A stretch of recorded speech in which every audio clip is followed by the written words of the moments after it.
नमस्कार दोस्तों, ocean network में आपका स्वागत है। मैं हूं ओमकार चौधरी। कुछ सवाल हैं और बड़े सवाल हैं। भ्रष्टाचारियों, घोटालेबाजों, दलालों को क्या नहीं पकड़ा जाना चाहिए? उनके खिलाफ केंद्रीय एजेंसियों को कोई कार्रवाई नहीं करनी चाहिए? राज्य की पुलिस को और जो भी एटीएस वगैरह बनाई जाती हैं, उनको कोई कार्रवाई नहीं करनी चाहिए? उनको भ्रष्टाचार करते रहने देना चाहिए? घोटाले करते हैं तो घोटालेबाजी करते रहना चाहिए, दलाली करते हैं, दूसरों के हक का खाते हैं तो उनको रोकना टोकना नहीं चाहिए। क्या आर्थिक सुधार नहीं करने चाहिए इस देश में? चाहे जीएसटी जैसा महत्वपूर्ण कानून लाने की बात हो या डीमोनेटाइजेशन करने का मामला हो, ऐसा कोई आर्थिक सुधार नहीं किया जाना चाहिए ताकि देश की इकोनॉमी को पटरी पर लाया जा सके।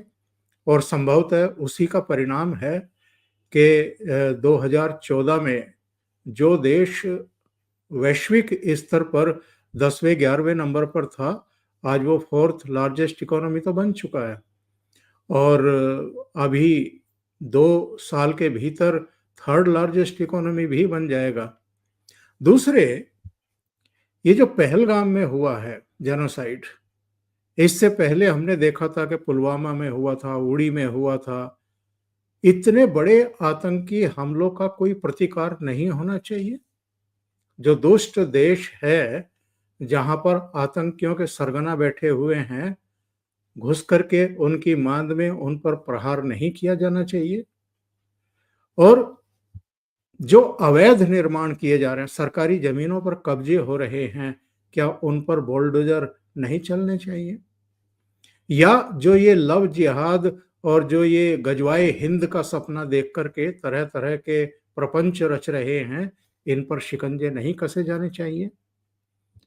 और सबसे बड़ा सवाल जो आज की तारीख में, जिस पर ये लोग दिल्ली पार्लियामेंट परिसर से लेकर के और बिहार की विधानसभा तक में हंगामा कर रहे हैं, अगर फेक वोटर बने हुए हैं, फेक वोटर से मेरा मतलब है कि जिनकी नागरिकता यहाँ की नहीं है, जो कहीं और के रहने वाले हैं और उन्होंने राशन कार्ड भी बनवा लिए, आधार कार्ड भी बनवा लिए, घर भी बना लिए, यहाँ बच्चे भी पैदा कर दिए, जो हमारी अर्थव्यवस्था पर एक बोझ बन रहे हैं, जो हमारे मूल नागरिकों के ऊपर डाका डाल रहे हैं। ऐसे लोगों की कोई पहचान नहीं होनी चाहिए? उनको क्या मतदाता सूची से अलग नहीं किया जाना चाहिए? या जो इस दुनिया में अब रहे ही नहीं, क्या उनके नाम भी मतदाता सूची में चलते रहने चाहिए? या जो शिफ्ट हो गए हैं, राज्य से बाहर चले गए हैं या ग्रामीण क्षेत्रों से शहरों में आ गए हैं रोजगार के लिए अपने परिवार के साथ, उनके नाम दोनों जगह होने चाहिए, रहने चाहिए? और अगर नहीं रहने चाहिए और अगर चुनाव आयोग एक इच्छा शक्ति दिखा रहा है या अपने दायित्व की पूर्ति कर रहा है और वो ये सब सुधार कर रहा है, मतदाता सूची को ठीक कर रहा है, तो ये बहुत बड़ा गुनाह कर रहा है क्या? क्या ये लोकतंत्र की हत्या हो रही है? और जितने कारण मैंने गिनाए हैं, ये सब अगर मोदी सरकार कर रही है, तो क्या डेमोक्रेसी खतरे में है? मैं ये सवाल इसलिए पूछ रहा हूं क्योंकि केसी वेणुगोपाल, जो राहुल गांधी के बड़े करीबी हैं, उन्होंने चलते चलते एक न्यूज एजेंसी को एक बाइट दी और उन्होंने कहा कि they are destroying the democracy of this country. कौन? सरकार, चुनाव आयोग। और इनका वश नहीं चल रहा, वरना ये खुल करके कहें कि सुप्रीम कोर्ट भी और पार्लियामेंट भी, यानी हमारे जितने डेमोक्रेसी के पिलर्स हैं, स्तंभ हैं, वो सब डेमोक्रेसी को डिस्ट्रॉय कर रहे हैं और ये उसमें चार चांद लगा रहे हैं। मेरे साथ बहुत ही खास मेहमान जुड़ रहे हैं, उनको जोड़ लेते हैं। अवनीश पीएन शर्मा साहब प्रारब्ध चैनल चलाते हैं, बहुत ही कामयाब चैनल है। आप उनसे बिल्कुल अपरिचित नहीं है, लेकिन मेरे चैनल पर पहली बार आ रहे हैं, तो उनका बहुत स्वागत करते हैं और इस चर्चा को आगे बढ़ाते हैं। बहुत स्वागत है आपका अवनीश। सर प्रणाम, आपके सभी दर्शकों को भी नमस्कार जी। बहुत अभिनंदन आपका। सर मेरा सवाल सबसे पहले यही है जो कुछ केसी वेणुगोपाल ने कहा है उससे आप कितने सहमत हैं? और जो मैंने कहा है कि विपक्ष ही एक्चुअल में लोकतंत्र के लिए खतरा बनता हुआ दिखाई दे रहा है, इससे कितने सहमत? जी। सो देखिए, केसी वेणुगोपालन जी ने जो कहा है, मैं उससे सहमत हूँ। थोड़ा आश्चर्य होगा लोगों को। दरअसल वो जिस परिवार की भक्ति करते हैं, जिस परिवार की वो चाकरी करते हैं, क्योंकि कांग्रेस पार्टी, उसको पार्टी ना कह के एक परिवार कहा जाए तो ज्यादा बढ़िया। हालांकि ये बड़ा पॉजिटिव शब्द है अगर किसी पार्टी को परिवार कहा जाए, लेकिन यहाँ कांग्रेस के संदर्भ में वो परिवार भावनात्मक वाला परिवार नहीं है। जब नरेंद्र मोदी अपनी पार्टी को माँ कहते हैं और फिर उसके बाद उनके आंसू निकल आते हैं, तो वो एक भाव का दूसरा स्तर होता है। लेकिन कांग्रेस में एक, मैं उसे कहता हूं जो 10 जनपद परिवार है, मैं उसको हमेशा सर लोकतांत्रिक राजवंश कहता हूं, गलती से। हालांकि लोकतंत्र में किसी राजवंश की कल्पना, अवधारणा नहीं है। केसी वेणुगोपालन बिल्कुल सही है सर। इस देश में लोकतंत्र, डेमोक्रेसी को खत्म किया जा रहा है क्योंकि कांग्रेस पार्टी की सरकार नहीं है। 2014 से इस देश में डेमोक्रेसी रही ही नहीं क्योंकि कांग्रेस पार्टी की सरकार नहीं है, बिल्कुल। या कांग्रेस पार्टी के किसी पिट्ठू की सरकार नहीं है जिसको वो ब्लैकमेल करते रहे, खिचड़ी सरकारों का एक दौर जो हम लोगों ने देखा। तो कांग्रेस के लिए निश्चित रूप से डेमोक्रेसी या लोकतंत्र तभी तक है जब उनकी अपनी सत्ता है, उनकी अपनी सरकार है। ये अलग बात है कि आज जो लेफ्ट विंग या जो वामपंथी कांग्रेस के तलवे चाटते हैं, उनकी अगर पूरे विश्व में एकमात्र पहली लोकतांत्रिक ढंग से चुनी हुई सरकार जो 50 के दशक में वीएस नंबूदरीपाद की केरल में आई थी, ये अकेला ऐसा उदाहरण था विश्व में सबसे पहला, जब दुनिया में कहीं भी लोगों के वोट से चुन के कोई वामपंथी सरकार आई हो, क्योंकि इनके यहां केवल और केवल तानाशाहों की पैदाइश रही है। और उस सरकार को 356 का उपयोग करके पंडित नेहरू ने बर्खास्त कर दिया। तो निश्चित तौर पर अगर कांग्रेस कर रही है जो कुछ भी, वो डेमोक्रेसी है, वो लोकतंत्र की रक्षा है। अगर उनकी सरकार नहीं है तो लोकतंत्र खतरे में पड़ रहा है। तो ये परंपरा आज की नहीं है 10 जनपद की सर, ये परंपरा 1947 के तुरंत बाद पंडित नेहरू ने इसकी आधारशिला डाल दी, इंदिरा जी ने डाल दी, और यही वजह रहा कि 356 के शतक लगाए हैं कांग्रेस ने, शतक से भी ज्यादा। तो आज राहुल गांधी वाली कांग्रेस और उसके इकोसिस्टम के लोग अगर ये कह रहे हैं कि लोकतंत्र खतरे में है, तो है सर, हमें यकीन करना पड़ेगा। अब लोकतंत्र खतरे से बाहर कैसे होगा? या तो इनकी सरकार आ जाए, लेकिन अब सर यहां पर तो एक इलेक्शन कमीशन है, और इलेक्शन कमीशन है, 5 साल के बाद एक सरकार चुनी जाती है। और 2014 से बहुत सारे लोग, तकनीकी रूप से ये सही भी है कि लोग कहते हैं कि साहब 2014 से सत्ता परिवर्तन हुआ इस देश में राष्ट्रीय स्तर पर। मैं ऐसा नहीं कहता सर। केवल राजनीतिक सत्ता परिवर्तन 2014 से नहीं हुआ है। 2014, 2019, 2024 इस देश में सांस्कृतिक सत्ता परिवर्तन हुआ है। और यही वजह है कि एक आमूल चूल अवधारणा का आपको पैराडाइम शिफ्ट दिखाई दे रहा है, और हम सबको दिखाई दे रहा है। दरअसल इस देश में किस तरीके से सभी के साथ समान व्यवहार किया जा सकता है, ये कांग्रेस ने 65 साल की अपनी सत्ताओं के दौरान इस अवधारणा को समाप्त कर दिया था। आजादी मिलने के, सो कॉल्ड आजादी मैं उसे कहूंगा, वो दूसरा विषय हो जाएगा, मैं उस पर नहीं जाऊंगा। लेकिन जो पैरामीटर्स कांग्रेस ने खुद की सरकारों के लिए बनाए थे, उसमें अगर कोई आमूल चूल परिवर्तन हो रहा है, वो भी सैद्धांतिक स्तर पर परिवर्तन हो रहा है, तो निश्चित तौर पर ये एक सांस्कृतिक सत्ता परिवर्तन है, ये कोई राजनीतिक सत्ता परिवर्तन। तमाम सरकारें आई सर, मिली जुली सरकारें भी रही, अटल जी की भी सरकारें रही, लेकिन आप अटल जी की सरकार एक पूर्णकालिक सरकार, भले वो गठबंधन की थी, आज भी गठबंधन की सरकार चल रही है, 2014 से भी गठबंधन की ही सरकार चल रही है, लेकिन उसके बावजूद भी एक सैद्धांतिक फर्क वो नरेंद्र मोदी और अमित शाह और आज की ये 2014 वाली भाजपा में दिखाई देता है। यही वजह है सर कि राहुल गांधी बिना किसी आधार के 2024 के लोकसभा इलेक्शन में झूठा प्रचार करते हैं कि ये संविधान बदल देंगे, ये आरक्षण समाप्त कर देंगे। कारण ये है कि उनकी बनाई हुई जो अवधारणाएं हैं वो लगातार ध्वस्त हो रही हैं। अच्छा, केवल ऐसा नहीं है कि वैचारिक अवधारणाएं, काम करने की अवधारणाएं सर। इसी देश ने एक पुल को बनते हुए 20 साल में देखा है और वही एक्सप्रेसवे 36 महीनों में तैयार हो जा रहा है। बिल्कुल। इसी देश में बड़ी बड़ी परियोजनाएं अलग अलग कारणों से विभागों में तालमेल न होने की वजह से दशकों रुकी हुई हैं। एक दशकों के सामने सर, आपके सानिध्य में मैं एक बात रखना चाहता हूं। आप सोचें जी। जरा, किस तरह के लंबे पेंडिंग काम जो सैद्धांतिक स्तर के हैं, अगर आप उसको फिजिकली देखेगा तो बड़ा छोटा सा काम है। मैं उदाहरण देता हूं, आपको यह संदर्भ याद होगा सर।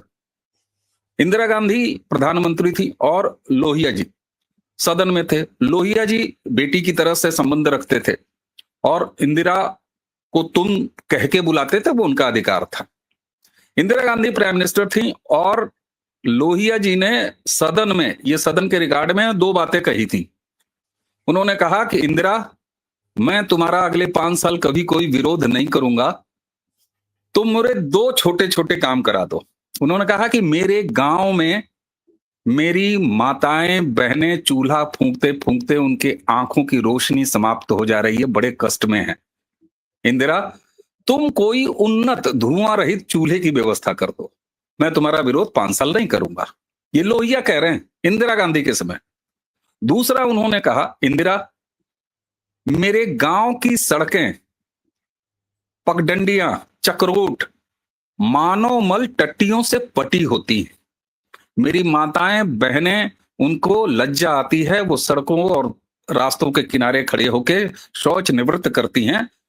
तुमसे हाथ जोड़ के निवेदन कर रहा हूं इंदिरा, सामुदायिक शौचालयों का गांव में अगर हो सके तो निर्माण करा दो, मैं अगले 5 साल तुम्हारा विरोध नहीं करूंगा। सर, लोहिया जी के इंदिरा से कहे गए ये 2 निवेदन कौन पूरा करता है? बिल्कुल। 2014 के टर्म में नरेंद्र मोदी आए और घर घर शौचालय बनाने की योजना इन्हीं कांग्रेस के नेताओं ने और कांग्रेसी इकोसिस्टम ने इसका उपहास उड़ाया था। वो तो जब लाल किले से बोले थे तो मजाक उड़ाई गई थी, मजाक उड़ाया गया था। लेकिन आप सोचें, ये छोटा सा दिखने वाला काम आज महिला अपराधों में जो कमी आई है, चाहे सरकार किसी की भी हो राज्यों में, मैं ये नहीं कहता, लेकिन जब अपराधों के लिए उचित अवसर नहीं बनेगा तो अपराध अपने आप कम होते हैं। महिलाओं के प्रति छेड़छाड़ के अपराध, घरों से निकल के छेड़खानी के अपराध, ये कांग्रेस कभी समझ ही नहीं पाई। इंदिरा जी नहीं समझ पाई, उसके बाद राजीव आए, वो नहीं समझ पाए, उसके बाद मनमोहन सिंह जी की 10 साल की सरकार रही। सवाल ये होता है सर कि आप समाज से कितने जुड़े हुए हैं, कितने कटे हुए हैं। ये वही वाली बात है कि लोगों को ब्रेड नहीं मिल रही, लोगों को खाना नहीं मिल रहा है तो ये क्या कर लें। सवाल ये है सर कि इनकी अवधारणा ही दूसरे लेवल की है और इसलिए बड़ा मजाक लोग करते हैं, PM in waiting, PM in waiting. मैं कांग्रेस के लिए कहता हूं, वहां पीएम बाय बर्थ होते हैं। तो राहुल गांधी इस बात को अभी तक सहजता से अडॉप्ट ही नहीं कर पा रहे कि उनकी सरकार नहीं है। और एक चीज और सर, नरेंद्र मोदी को अब ये चुनाव में नहीं हरा सकते, ये राहुल गांधी, उनकी पार्टी, उनके पार्टी के कर्ता धर्ताओं को अच्छी तरह पता है। 2014 से 2019 उन्हें लगा कि बस एक बार है, कोई दिक्कत नहीं है, सरकार इनकी है, सिस्टम हमारा है।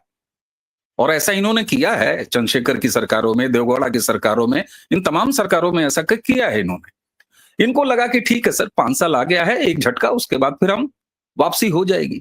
2019 में इनको झटका लगा। जब 2019 में नरेंद्र मोदी दूसरे टर्म में आए, तब इन्हें लगा कि नहीं, ये तो कुछ ज्यादा हो रहा है। 2024 ने अब इन्हें कहीं का नहीं छोड़ा। इस बीच 2019, 2024 दोनों में इन्होंने अपने विदेशी आकाओं की मदद भी भरपूर ली, हिंदू मुसलमान करने का भी पूरा काम किया, पूरी तरीके से मुस्लिम परस्त एक तरह से लश्कर कांग्रेस बन के भी देख लिया। लेकिन जनता ने इनको उतने नंबर दिए ही नहीं और ये सरकार से लगातार बाहर रहे। इसकी वजह क्या है? इसकी वजह यह है कि जनता ने काम के साथ भाव का संतोष भी देख लिया। उसने देखा भाई सड़क नाली खड़ंजा हमें मिल ही रहा है, बिजली हमें मिल ही रही है, राशन हमें मिल ही रहा है, साथ में देश का शौर्य बढ़ रहा है, देश का सम्मान बढ़ रहा है, देश की हैसियत बढ़ रही है, इकोनॉमी बढ़ रही है। अब एक आम जन को इससे ज्यादा और चाहिए क्या?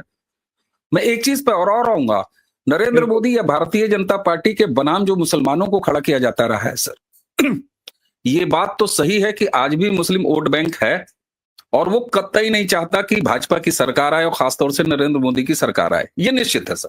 भाजपा मुगालते में रहे, सबका साथ सबका विकास, ये उनकी प्रॉब्लम है, उनकी राजनीति है। मैं प्रॉब्लम भी नहीं कहूंगा, ये उनकी पॉलिटिक्स है, वो करें।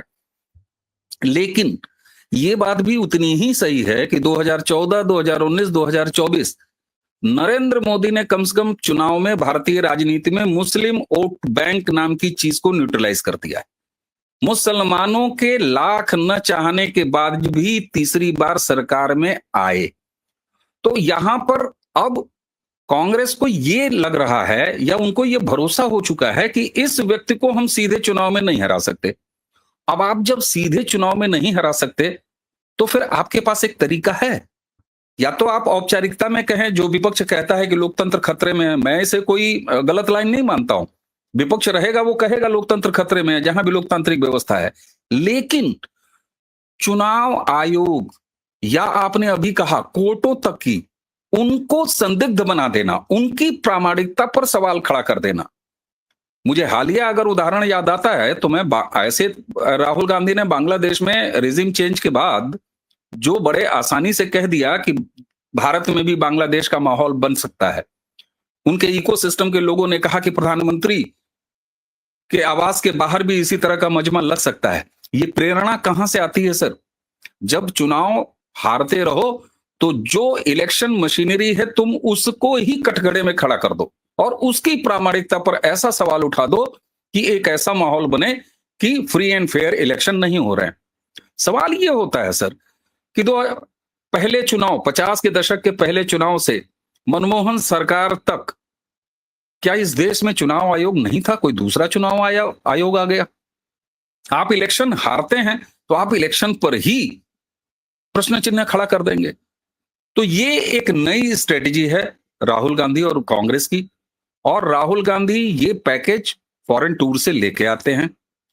बांग्लादेश में एक रेजिम चेंज सक्सेसफुली उन ताकतों ने कराया और इसलिए जब इन्हें ये पूरी तरीके से अब यकीन है कि नरेंद्र मोदी नाम के व्यक्ति को हम चुनाव में नहीं हरा सकते उनके काम के बदौलत, तो अब उनके चुनाव को ही संदिग्ध बता दो और कोशिश इनकी ये है। लेकिन सर इस सब सारी नकारात्मकता के बीच में जो सकारात्मक बात यह है कि जनता इनके इन सारे प्रपंच को, सारे फ्रॉड को, सारे छल को, सारे फरेब को न सिर्फ समझ रही है बल्कि उसको बाय भी नहीं कर रही है, नहीं खरीद रही है सर। आप देखें महाराष्ट्र चुनाव को पहले इन्होंने संदिग्ध हारने के बाद, और बिहार में इनकी स्ट्रेटजी क्या रही? चुनाव होने से पहले ही ये उस चुनाव या चुनावी व्यवस्था को संदिग्ध बनाने का प्रयास कर रहे हैं। वह भी तब जब सुप्रीम कोर्ट इस मामले की सुनवाई करते हुए ये कह चुका है कि एक भी ऐसा व्यक्ति जो कि अयोग्य हो वो भारत की निर्वाचन लिस्ट में नहीं होना चाहिए, मतदाता सूची में नहीं होना चाहिए। तो सर जब आप वो हमारे यहाँ भोजपुरी में कहावत कहते हैं, खेलब न खेले देव खेलिए बिगाड़ब, मैं उसको हिंदी कर देता हूं कि न खेलूंगा न खेलने दूंगा, मैं खेल ही बिगाड़ूंगा। तो ये राहुल गांधी और उनकी कांग्रेस यही करने का प्रयास कर रही है। लेकिन देश में लोकतंत्र है और देश लोकतांत्रिक ढंग से ही जी रहा है। ये अलग बात है कि इनका पैमाना है कि हमारी सरकार नहीं है तो लोकतंत्र खतरे में है या लोकतंत्र नहीं है, लेकिन ये देश ये नहीं मान रहा। अगर मान रहा होता तो 49 से 99 की इनकी हैसियत नहीं होती। जी, आपने बहुत तर्कपूर्ण बातों से पूरे सिनेरियो को एक तरीके से समझा दिया है कि इनकी नीयत एक्चुअल में क्या है। जब हिमाचल में बहुमत मिलता है तो ईवीएम भी ठीक काम करती है, चुनाव आयोग भी ठीक काम करता है। कर्नाटक में बनती है तो बिल्कुल ठीक है, तेलंगाना में बनती है बहुत ही सही है। जब बहन जी जीतती हैं वायनाड से तो बिल्कुल करेक्ट डिसीजन मतदाताओं का जनादेश है। राहुल गांधी दो दो जगह से जीतते हैं और करीब करीब 4 लाख के मार्जिन से जीतते हैं, तो चुनाव आयोग बहुत बढ़िया काम करता है। लेकिन जैसे ही दिल्ली में, महाराष्ट्र में और हरियाणा में बीजेपी जीतती है तो चुनाव आयोग भी खराब, ईवीएम भी खराब, मतदाता सूचियों में भी हेर-फेर, तमाम चीजें जो हैं वो ये कहना शुरू कर देते हैं। जो वितंडा खड़ा किया जा रहा है पिछले कुछ दिनों से बिहार में, जो विशेष आपका सत्यापन का काम चल रहा था उसके खिलाफ, सीसी का आज बयान आ गया और उन्होंने कहा है कि क्या फर्जी, यानी जो विदेशी हैं या घुसपैठिए हैं, उन मतदाताओं को हम सूची में रहने दें, उनको वोटिंग करने दें? क्या आयोग लोकतंत्र की हत्या होने दे? और अगर मैं अपने शब्दों में कहूं तो भारत के भविष्य को दांव पर लगने दे? कैसा देश बनाना चाहते हैं राहुल गांधी? और क्या ये कवायद पहली बार हो रही है? जो मेरी जानकारी है, ये 10वीं बार मतदाता सूचियों का सत्यापन हो रहा है और अलग-अलग राज्यों में ये मुहिम पहले भी चलती रही है। जब पहले भी चलती रही है और इनकी सरकार के समय भी चलती रही है, तब इनको कोई दिक्कत क्यों नहीं थी? आज क्यों हो रही है? और इसी का एक सवाल ये, क्या अब जो आपने भी कहा कि इनको ये पता चल गया है कि जनता की नजरों से तो आप गिर चुके हैं, आप दोबारा सत्ता में आ नहीं सकते और मोदी को हटा नहीं सकते, तो क्या अब अराजकता पैदा करने के लिए नित नए झूठ गढ़े जाते हैं? सीएए पर भी हमने देखा है किस तरह के नैरेटिव लेकर के इन्होंने आग लगाने की कोशिश की। वक्फ पर भी देखा है, वो चीजें चल नहीं पाई क्योंकि बीच में पहलगाम की घटना हो गई। उसके बाद अब हम फिर देख रहे हैं, फिर से एक इन्होंने जो है ये मसला पकड़ा है और देश में आग लगाने की कोशिश हो रही है। सर, राहुल गांधी का तो खुला डायलॉग है पब्लिकली, पूरे देश में केरोसिन बिखरा हुआ है।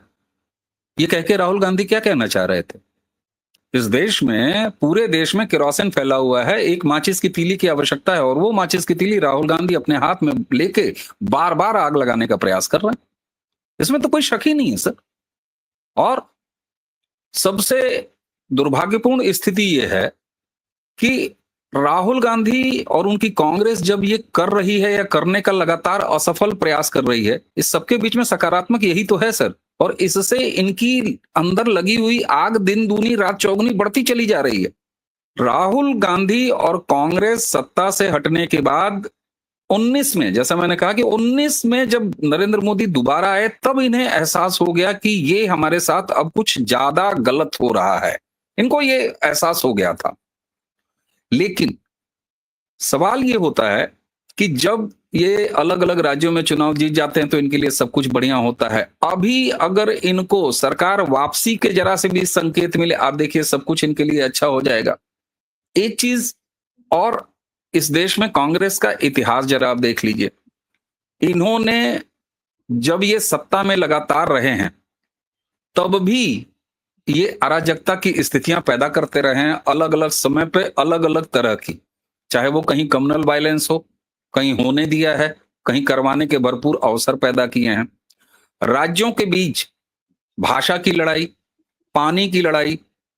तेलंगाना को जब ये नया राज्य बना के जाते जाते, अपनी सरकार जाते जाते अवैध तरीके से इन्होंने आधा अधूरा जब तेलंगाना को एक अलग स्टेट दिया, वहां भी कितने तरह की समस्याएं छोड़ के आए। अच्छा, इस तरह की समस्याएं छोड़ना ताकि ये उसको हल करने, जैसे वो मैं पूरी जो डॉक्टर समुदाय है, मैं उसका अपमान नहीं कर रहा हूं कहीं से भी, लेकिन डॉक्टरों में भी एक ऐसा वर्ग है, मेडिकल इंडस्ट्री में एक ऐसा वर्ग है प्रोफेशन में, जो जानबूझ के मरीज की परेशानियों को बढ़ाए रखता है। अगर 4 दवा उसको आराम करने की देता है तो एक कोई ऐसी दवा उसमें लगा देता है जिसकी वजह से वो थोड़ा बहुत डिस्टर्ब रहे।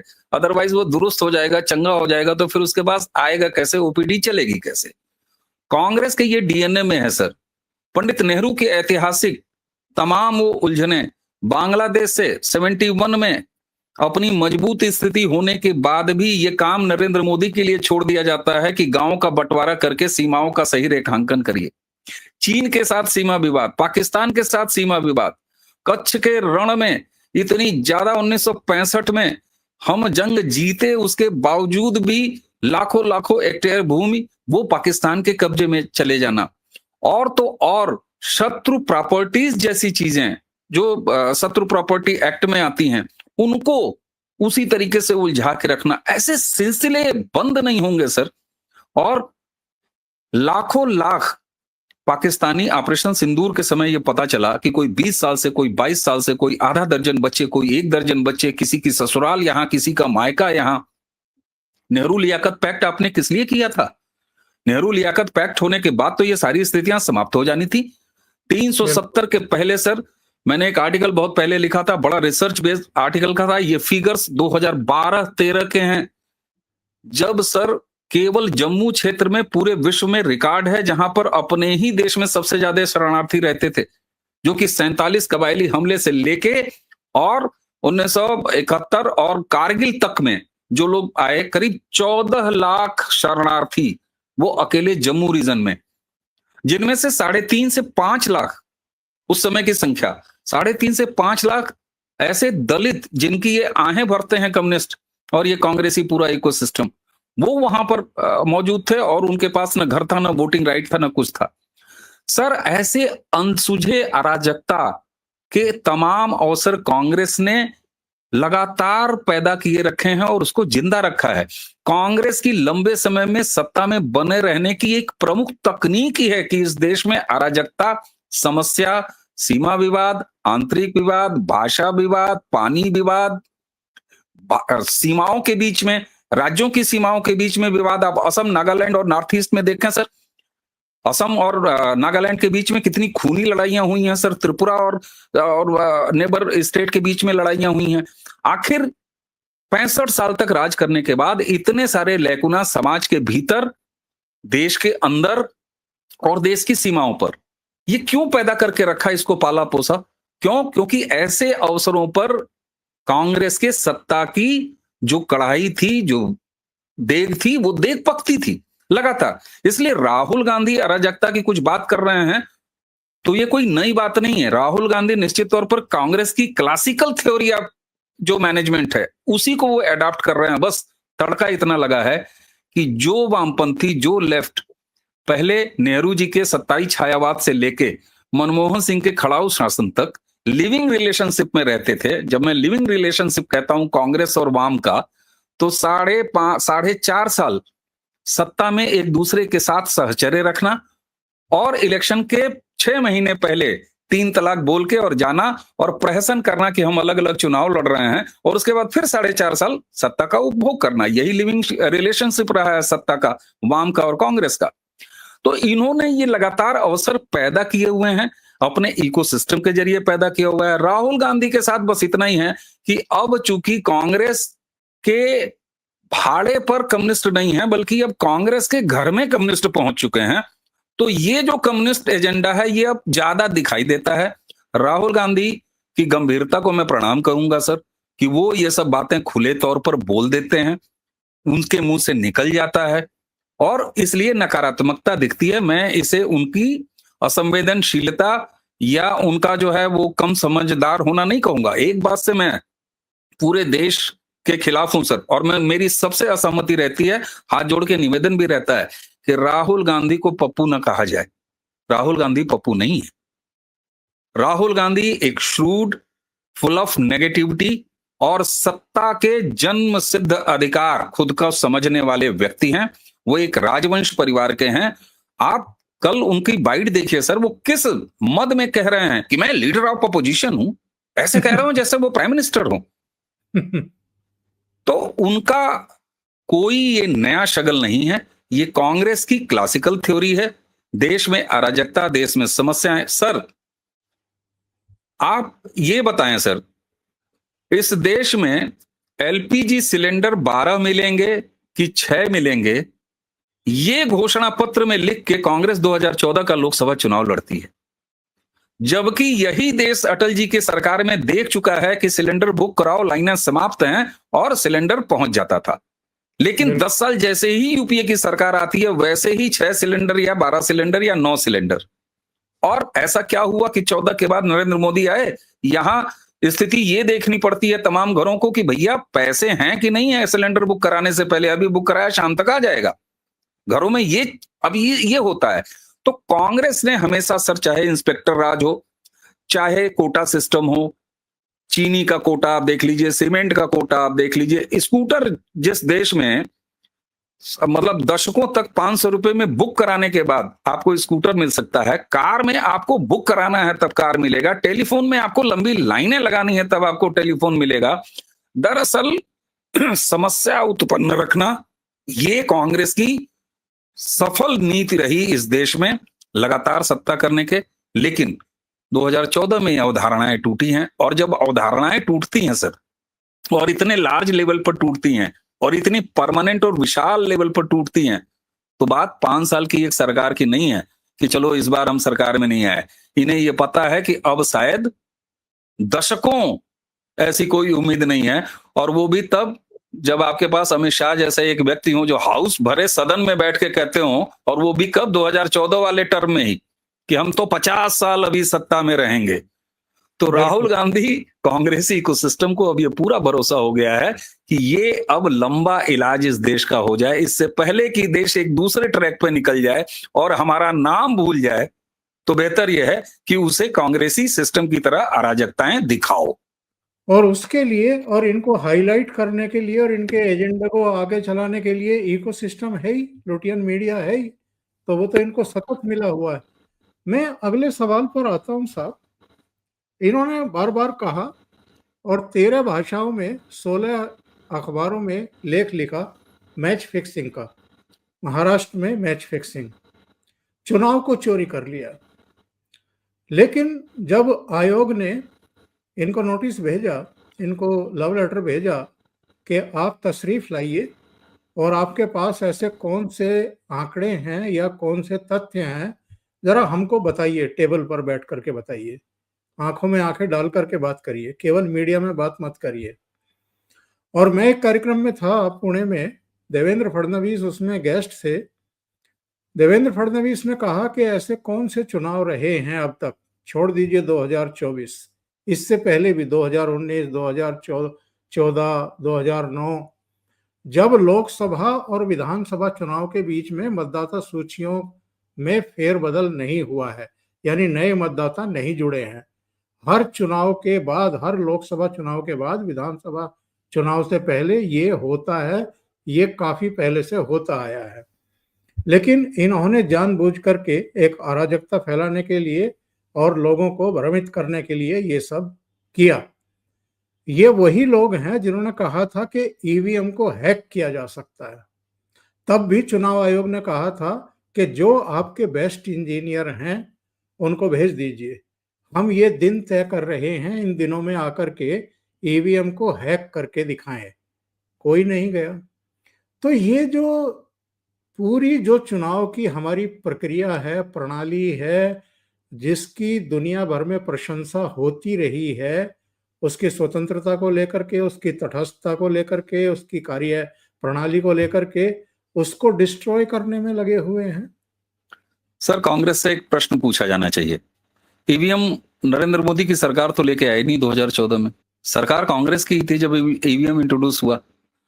क्या राहुल गांधी और उनकी कांग्रेस इस बात का उत्तर देगी कि जब से इस देश में पहला ईवीएम से चुनाव हुआ, उसके बाद जितनी बार भी कांग्रेस की सरकार बनी वो अवैध रूप से बनी हुई सरकार थी?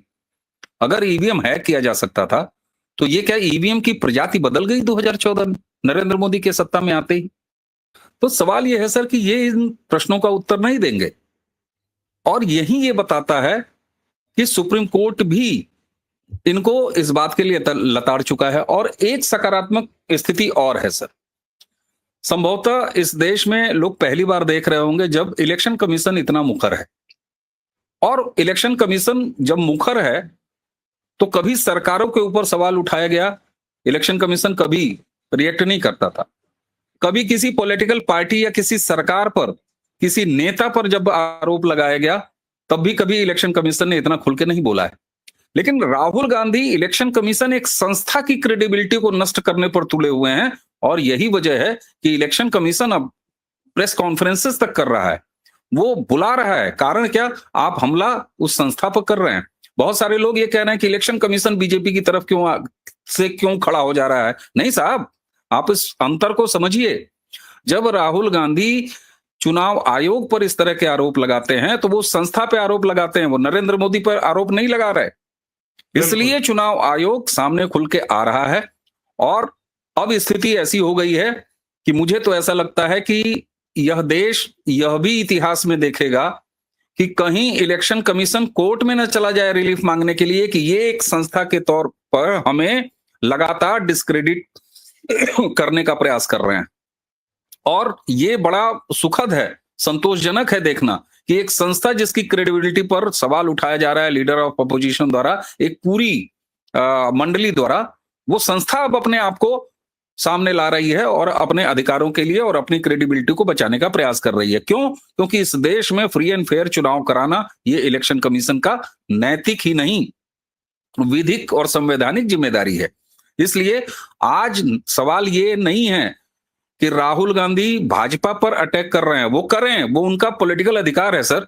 वो नरेंद्र मोदी को दिन में 5 बार गालियां दें, ये उनका लोकतांत्रिक अधिकार है। वो एक पॉलिटिशियन है, वो उनके खिलाफ चुनाव लड़ते हैं तो वो उनको गाली देंगे, दें। लेकिन राहुल गांधी को ये किसने अधिकार दे दिया है कि इस देश के इलेक्शन कमीशन को वो संदिग्ध बना दें? राहुल गांधी को यह किसने अधिकार दे दिया है कि इस देश की मतदाता सूची को अगर दुरुस्त करने का काम किया जा रहा है तो वो उसमें अड़ंगा लगाएं?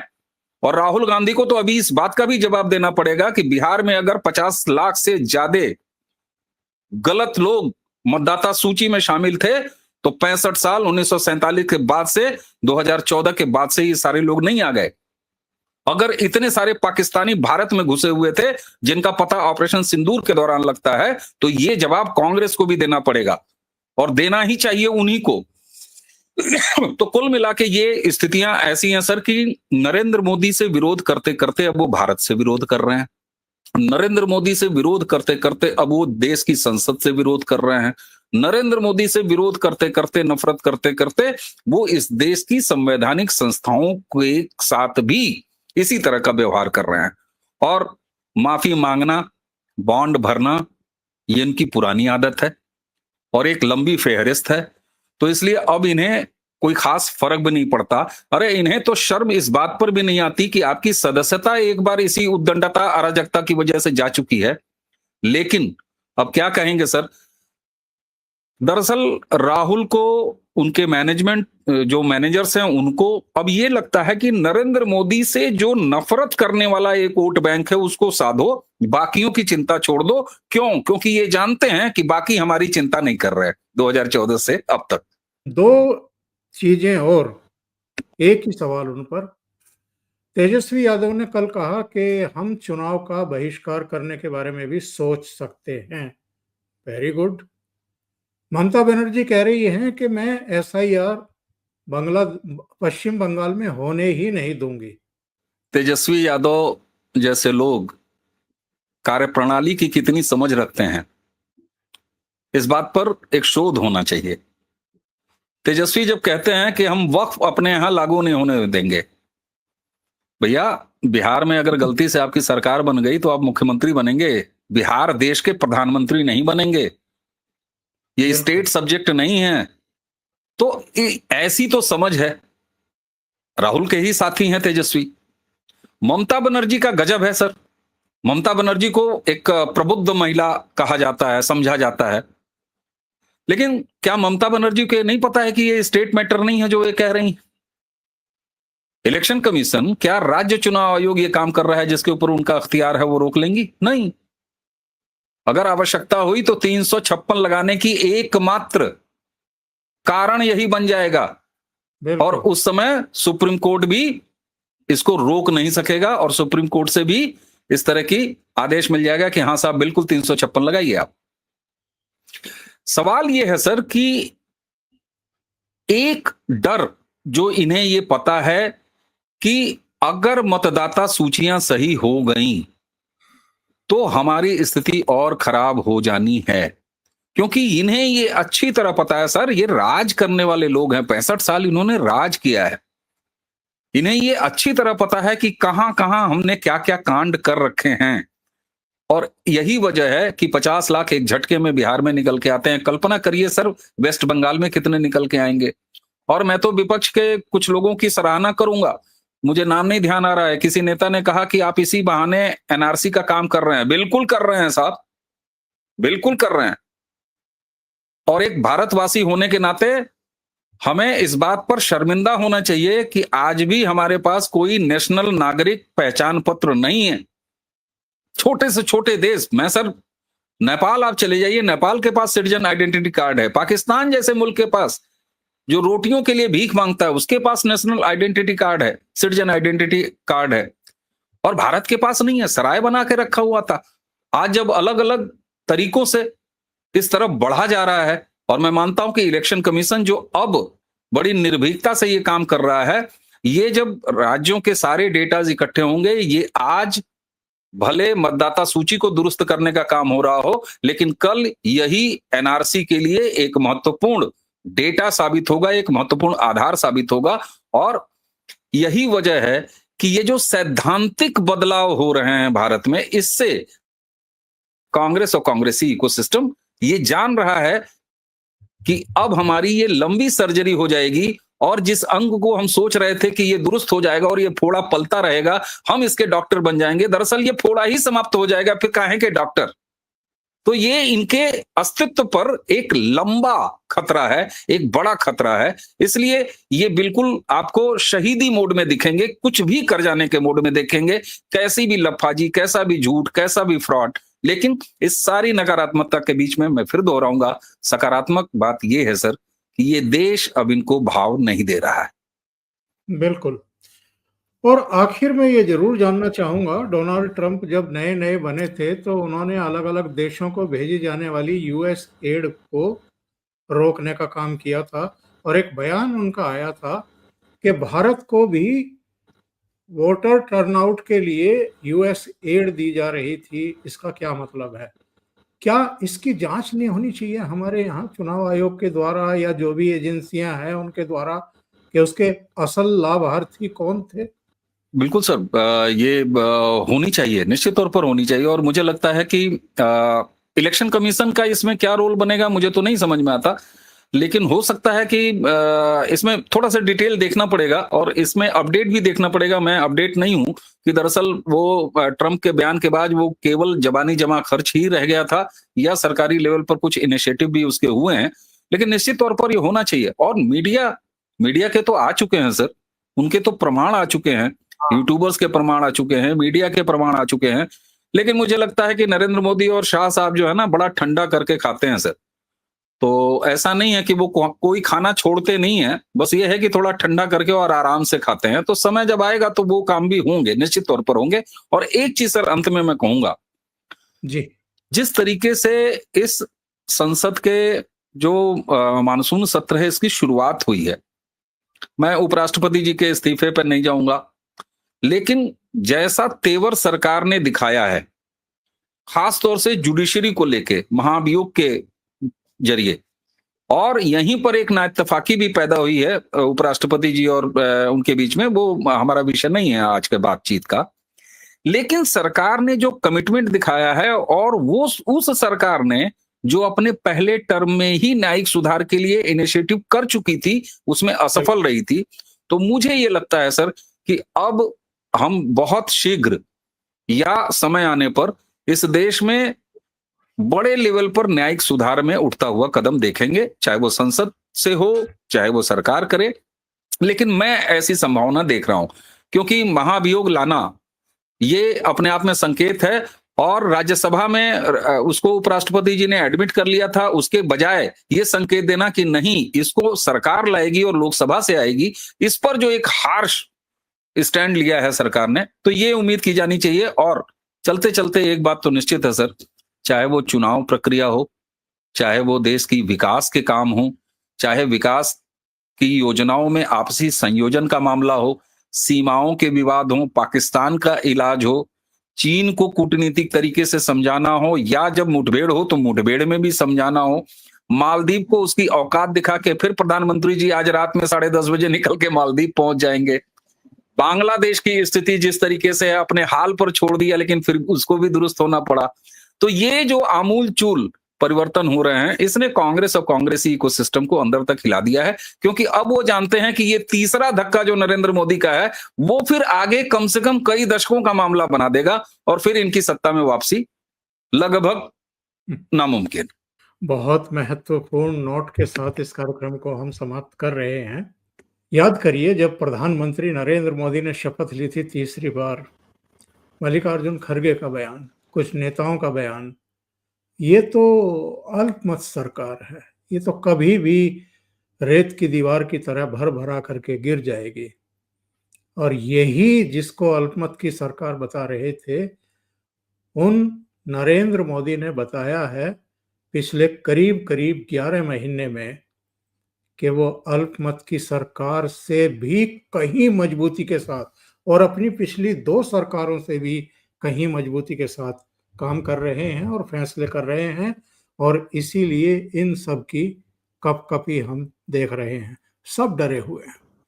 अवनीश जी, बहुत बहुत धन्यवाद आपका जुड़ने के लिए और इतने महत्वपूर्ण मुद्दों पर चर्चा करने के लिए। Thank you so much sir. प्रणाम। प्रणाम सर। नमस्कार।